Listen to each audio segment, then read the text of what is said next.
I guess you could say I'm a fan of the Big Heeley, or you could say this is a Big Heeley fan. I guess it's a Big Heeley fan. Well, on a hot day in stop and go traffic, I'm finding that the Heeley 100 is running warmer than I'd like it to be, you know. These cars run kind of cool, usually like under 170, as opposed to most cars which are usually around 185, 189. Anyway, on a hot day in stop and go traffic, after a long drive, this sucker starts creeping well over 200 degrees. You know, water boils at 212, so water with antifreeze I think is about 235 that it boils.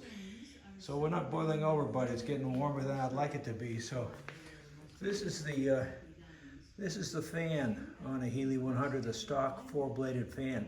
It's a pretty little fan, but it doesn't look like it moves that much air around. So when you're going down the road at speed, it's fine. You get plenty of air going across the radiator. But when you stop and go, you know, low RPM, that little sucker ain't pushing a lot of air into that radiator. So we're getting the big Texas cooler, they call it. That's this fan here, which you can see has got 6 blades instead of 4 blades, and the blades are much thicker. So it certainly looks like it would make a significant difference. So that's what we're doing today. We got the adapter hub in place.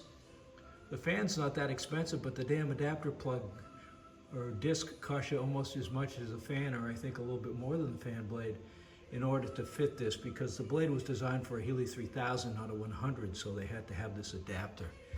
So as you can see, there's not a ton of clearance between the radiator and the water pump with that hub adapter installed on it. So I don't know if I'm going to be able to fit the thing in there and tighten up the bolts, or if I'm going to have to take the damn radiator out of the car. Yeah, it's always something. Well, as I suspected, it won't quite clear the water pump nut to get the fan blade up in there. So we're gonna have to loosen the radiator and see if I can push it forward just a little bit without having to disconnect the hoses and drain all the antifreeze out and all that jazz, which would be a bit of a pain in the neck. So we'll see if I can. Well, I was able to pry back on this bracket and push the radiator forward a little bit, just enough to get the fan up over the water pump nut. The question now is, how on earth am I going to get the bolts in there that connect from the fan to that adapter hub? I don't know. I'm going to try, but I just got a sinking feeling the radiator's going to have to come out.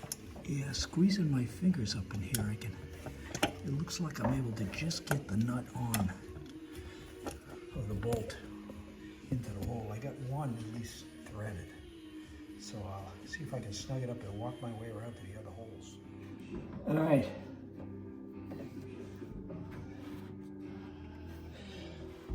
Okay. Yeah. Sometimes you got to stand on your head to do this shit, you know. Anyway, the Texas cooler fan is installed. I didn't have to take the radiator out or drain out the antifreeze and all that jazz. I was able to squeeze my fingers in here and get these bolts and washers in place and then snug them up. So that's it. Project complete. How cool is that?